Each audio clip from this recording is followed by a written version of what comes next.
Hello friends, आए आए। मैं आज आपसे बहुत इम्पॉर्टेंट टॉपिक पे बात करने वाली हूँ, जो कि बहुत लोगों को पता ही होगा, लेकिन फिर भी जिन्हें नहीं पता है, आज आप सुनो। जब भी वास्तु के हिसाब से जो लोग घर बनवाते हैं, बहुत अच्छा करते हैं। अगर कोई बहुत अच्छा वास्तु एक्सपर्ट है, तो फिर आपका घर तो समझिए स्वर्ग की तरह बनेगा। लेकिन आपको मैं एक चीज़ बताना चाहती हूँ। अक्सर वास्तु में भी कहा जाता है, वेदों शास्त्रों में भी कहा गया है कि हमारे घर का, हमारे भवन का मार्ग मुख्य रूप से पूर्व दिशा की ओर खुलना चाहिए, संभव हो तो। अगर संभव ना हो तो किसी रेयर केस में किसी और दिशा की ओर रिकमेंड किया जाता है, लेकिन पूर्व दिशा की ओर अगर मार्ग खुले तो बहुत अच्छा होता है। लेकिन एक चीज़ जानिए, अगर चाहे आपका मेन गेट पूर्व दिशा की ओर हो चाहे ना हो, लेकिन जिस भी रास्ते से धूप की किरणें प्रवेश करती हों, जैसे ही सूर्योदय होता है, जैसे ही सुबह सुबह सूरज निकलते हैं, सनराइज होता है, और आपके घर के जिस मार्ग से, जिस भी दरवाजे खिड़की से सूर्य की किरणें प्रातः काल यानी सुबह सुबह की सूर्य की किरणें प्रवेश ले सकती हैं, उस मार्ग को सुबह लगभग 9-10 बजे तक खुला रखिए। क्योंकि रूम के अंदर, घर के अंदर सूर्य की किरणें आना बहुत ज़रूरी है। उसमें बहुत अच्छे रेज वाइब्रेशन होती है, जो पूरी एक ऐसी पॉजिटिविटी, एक ऐसी ऊर्जा पूरे घर में क्रिएट कर देती है, जो बहुत ज़रूरी होता है। और अगर घर में कोई भी नेगेटिविटी हो ना, तो वो भी धीरे धीरे करके रिलीज़ होना शुरू हो जाती है। किसी भी तरह की, देखिए, नेगेटिव वाइब्रेशन कहीं से भी आ सकता है। घर के जो मेंबर्स हैं, उनकी मन बुद्धि में भी अगर अच्छे विचार नहीं चलते हैं, तो नेगेटिव वाइब्रेशन सिक्रीट होगा ही होगा। या फिर कहीं कोई बाहर गया, पता नहीं किससे आप मिले, क्या क्या बातें हुई, वो सारी बातें माइंड में लेकर आप घर में प्रवेश कर रहे हैं, तो वो चीज़ें भी स्प्रेड होंगी।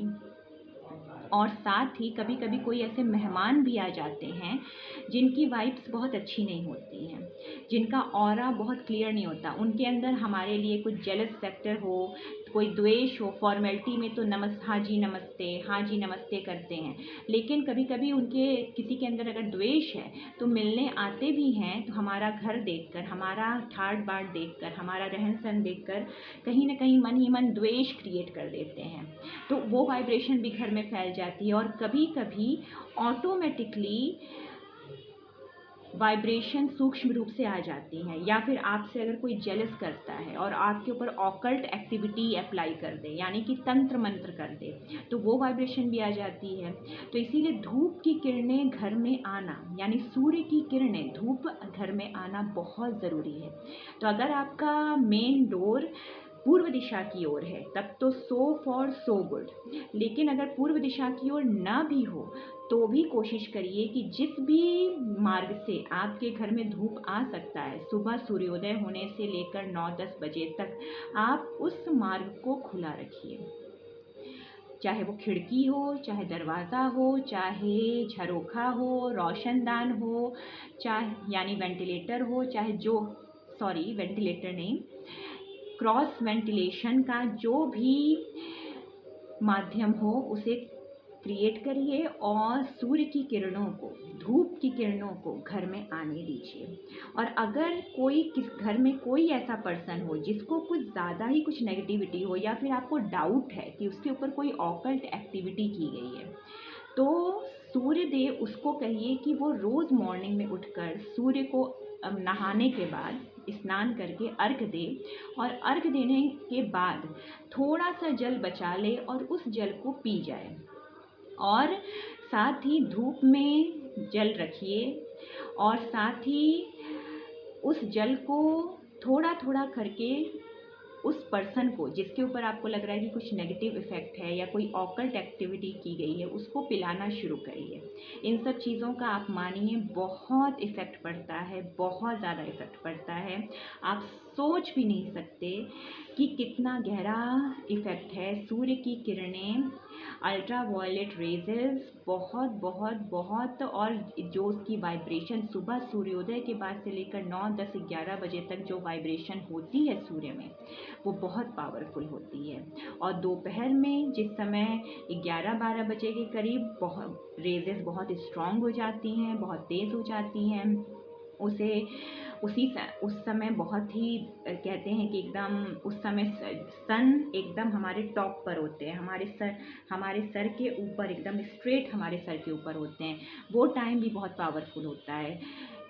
मुस्लिम मैं भाषा में कहूँ तो उसे जौहर का समय कहते हैं। वो समय भी बहुत पावरफुल होता है, और उस समय भी अगर आप थोड़ा सा जल धूप में रख दें तो स्ट्रेट सन की रेज़र उसमें पड़ेंगी, और उस जल को जब आप पिएंगे और जो ऊर्जा आपके अंदर जाएगी, अगर किसी का कोई ऑकल्ट एक्टिविटी होगा या किसी भी तरह का कुछ भी उटपटांग चीज़ें कोई आपके ऊपर किया होगा, सब कुछ रिलीज़ होना धीरे धीरे करके, हौले हौले करके रिलीज़ होना शुरू हो जाएगा।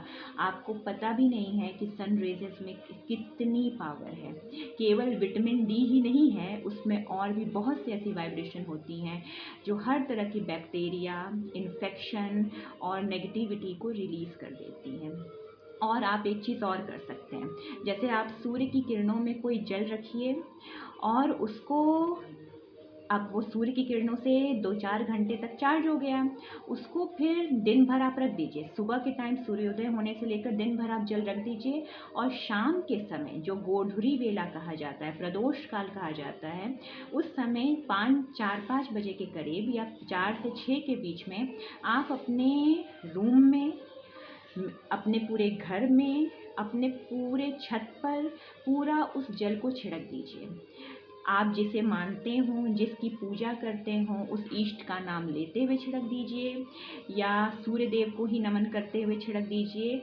उसका भी बहुत पॉजिटिव इफेक्ट आता है। और अगर उस जल में आप थोड़ी सी हल्दी मिला लें, थोड़ा सा गोअर्क मिला लें, थोड़ा सा गंगा जल मिला लें, और थोड़ी सी फिटकरी डाल लें, तब तो माशाअल्लाह। तो बस मुझे लगा कि ये सब चीज़ें मैंने की भी हैं, मैंने करके देखा है, इसका इफ़ेक्ट भी देखा है, और मुझे बहुत ही अच्छा इफ़ेक्ट इसका मिला है। तो मुझे लगा कि मैं इस चीज़ को भी मैं शेयर करूं, ताकि जो मेरे फ्रेंड्स हैं, फॉलोअर्स हैं, और ये आप लोग भी इस चीज़ को कर सकें। तो करके देखिए, बहुत हेल्पफुल है, बहुत अच्छा है, बहुत ही ज़्यादा इफ़ेक्टिव है। तो आज के लिए बस इतना ही। मुझे इजाज़त दीजिए। नमस्कार। आपका दिन अच्छा बीते, शुभ बीते, आपके दोस्त, साथी, फैमिली सब हेल्दी वेल्दी हैप्पी रहें, और मुझे भी शुभकामना दीजिए कि मेरी जो भी इच्छा है वो पूरी हो। और प्लीज़, अगर मेरा चैनल सब्सक्राइब नहीं किया है तो प्लीज़ सब्सक्राइब कर लीजिए। Thank you.